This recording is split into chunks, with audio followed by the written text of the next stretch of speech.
बेदम हुए बीमार दवा क्यों नहीं देते? बेदम हुए बीमार दवा क्यों नहीं देते? तुम अच्छे मसीहा हो, शिफा क्यों नहीं देते? मिट जाएगी मखलूक तो इंसाफ करोगे, मुंसिफ हो तो हश्र उठा क्यों नहीं देते? ये बजट को देखकर महसूस होता है कि ये भविष्य के निर्माण से ज्यादा हेडलाइन बटोरने का एक दस्तावेज है। Government is proudly marketing the income tax exemption of 12 lakhs, but the question is how many Indians even earn that much to benefit from it? नई नौकरियों की बात तो छोड़िए, जो पहले से थी वो भी खत्म होती जा रही हैं। स्किल डेवलपमेंट प्रोग्राम के नाम पर करोड़ों खर्च किए जा रहे हैं, मगर सवाल ये है कि ट्रेनिंग लेने के बाद कितने नौजवानों को असल में नौकरी मिल रही है। धन्यवाद सभापति महोदय। आज मैं यूनियन बजट 25-26 पर अपनी बात रखने के लिए खड़ी हूँ। भारत के संविधान के आर्टिकल 38 भारत को एक वेलफेयर स्टेट के तौर पर पेश करता है और सरकार की जिम्मेदारी है कि बजट और उससे जुड़ी वेलफेयर स्कीम्स के जरिए इन आर्टिकल्स को हकीकत में लाया जाए। इसलिए यूनियन बजट सिर्फ एक आंकड़ों की किताब नहीं, बल्कि सरकार की प्राथमिकता और वेलफेयर स्टेट के संविधान से जुड़ी वफादारी का आईना है।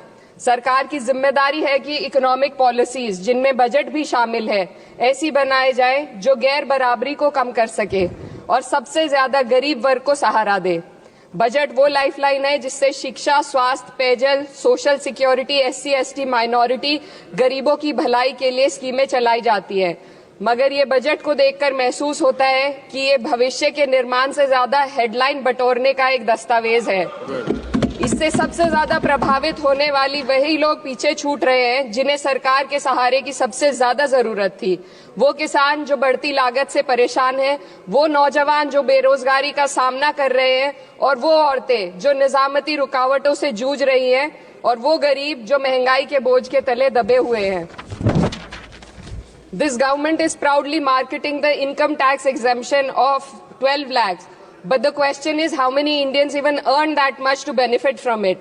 Only 2.2% of Indian population pays direct taxes, whereas no relief has been given in regards to indirect taxes, the burden of which falls on everyone, especially the poor and weaker section of the society. This clearly shows that this is not an inclusive budget. GST की ऊंची दरों ने आम आदमी की कमर तोड़ दी है। जरूरत इस बात की है कि खाद्य सामग्री, दवा, स्कूल की किताबें और जरूरत की चीजों पर टैक्स कम किया जाए।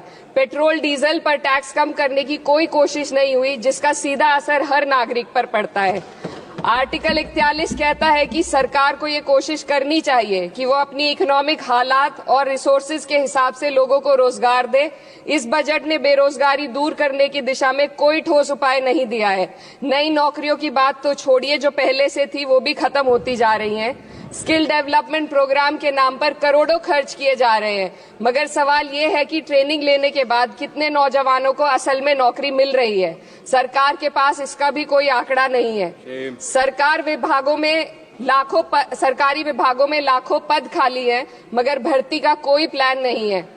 आर्टिकल 45, जिसके द्वारा सरकार की जिम्मेदारी है कि हर बच्चे को 6 साल की उम्र तक फ्री और जरूरी तालीम मिले ताकि उनका बुनियादी तालीमी डेवलपमेंट सही से हो सके, जिसको संसद ने शिक्षा का अधिकार अधिनियम बनाकर और भी मजबूती दी थी, परंतु इसकी जमीनी हालत क्या है वो किसी से छुपी नहीं है।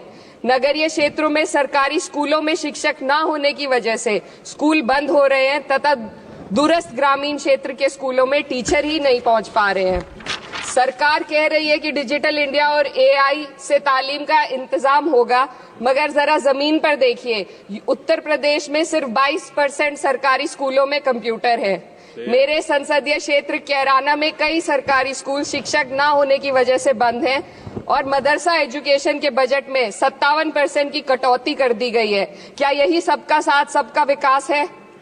इसी तर्ज पर अस्पताल हैं जहां पर डॉक्टर नहीं है। आर्टिकल 47 अच्छी सेहत और जिंदगी के स्टैंडर्ड को बेहतर बनाने की आवश्यकता पर जोर देता है।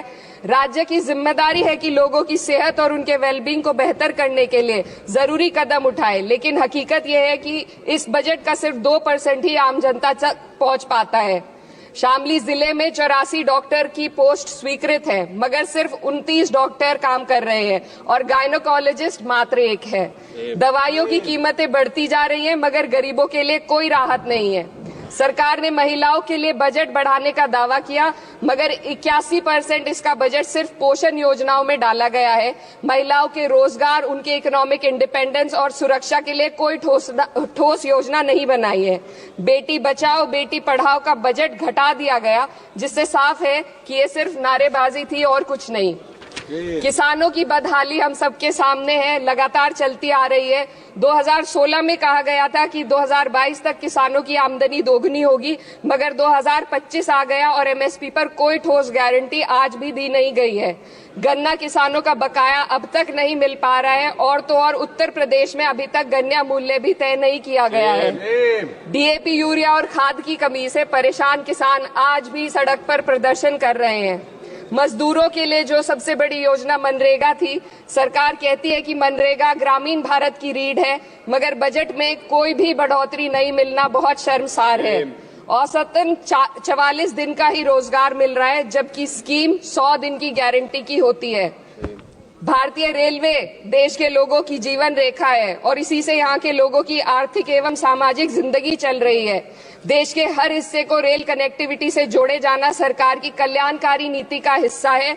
मेरे संसदीय क्षेत्र कैराना के रेलवे से जुड़ी 2 मांगे लंबे समय से लंबित हैं।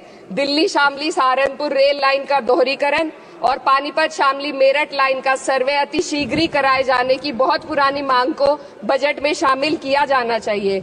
देश भर में बिजली की दरें बेहद असमान है। उत्तर प्रदेश में ये दरें बहुत ज्यादा हैं। देश भर में एक समान बिजली दरें लागू करने का प्रावधान किया जाए। रिवैम्प योजना में हर घर तक बिजली पहुंचाने के लिए एलटी लाइन बनाने का प्रावधान भी जोड़ा जाए। कृषि उपकरणों व खाद डीएपी को जीएसटी से मुक्त किया जाए। किसानों की एमएसपी की मांग को पूरा करने के साथ साथ उत्तर प्रदेश के किसानों को गन्ना मूल्य निर्धारण पिछले वर्ष से बढ़ाकर किया जाना बेहद जरूरी है। जनपद शामली व मुजफ्फरनगर को एनसीआर में तो शामिल किया गया है, परंतु वहां पर कोई विकास नहीं हुआ तथा उसको कोई भी लाभ नहीं मिला है। वहां के लोग सिर्फ प्रदूषण के बाध्यकारी नियमों से परेशान हैं, इसलिए दोनों जनपदों को एनसीआर की सीमा से बाहर किया जाना चाहिए। मेरे संसदीय क्षेत्र में मैं कुछ चीजें बजट स्पीच में ऐड करना चाहती हूँ। एक, ट्रॉमा सेंटर और जिला अस्पताल के अपग्रेडेशन की भी मांग है। जनपद शामली और सहारनपुर में एक महिला डिग्री कॉलेज खोला जाए। कैराना में सर जस्ट कंक्लूडिंग, यमुना नदी के घाट पर सौंदर्य कार्य का भी कार्य जोड़ा जाए। जनपद शामली में टेक्सटाइल पार्क की स्थापना की जाए और जो संसद निधि है, सांसदों को केवल 5 करोड़ रुपए दिए जाते हैं और एमएलए, उत्तर प्रदेश के एमएलए को भी 5 करोड़ दिए जाते हैं। हमारी मांग है या तो इसे बढ़ाकर 25 करोड़ किया जाए या फिर सिरे से खारिज किया जाए। The union budget was an opportunity to address the pressing. Sir, just 1 minute. Please, 2 more speakers are in your party. Sir, just concluding. Pressing concern of India's citizen, rising unemployment, soaring inflation, crumbling public services, and deepening rural distress. Yet, instead of offering real solution, the government has focused on optics and half measures. While tax relief for the middle class is welcome, it does nothing for the millions who earn too little to benefit from it. Education remains underfunded. Rural employment stagnates and farmers continue to struggle without meaningful support. The delays in conducting the census and caste census further exposes the government's disregard for data-driven policy making and social justice. India needs a budget that prioritizes its people, not just its economic headlines. A budget that invests in human capital, strengthens social security and ensures dignity and stability for all. But what we have instead is another missed opportunity, one that fails the poor, the youth, the farmers and the women of this country. Budget प्रस्ताव पर अपने विरोध को मैं 2 पंक्तियों में आपके सामने रखना चाहूंगी। बेदम हुए बीमार दवा क्यों नहीं देते? बेदम हुए बीमार दवा क्यों नहीं देते? तुम अच्छे मसीहा हो, शिफा क्यों नहीं देते? मिट जाएगी मखलूक तो इंसाफ करोगे, मुंसिफ हो तो हश्र उठा क्यों नहीं देते?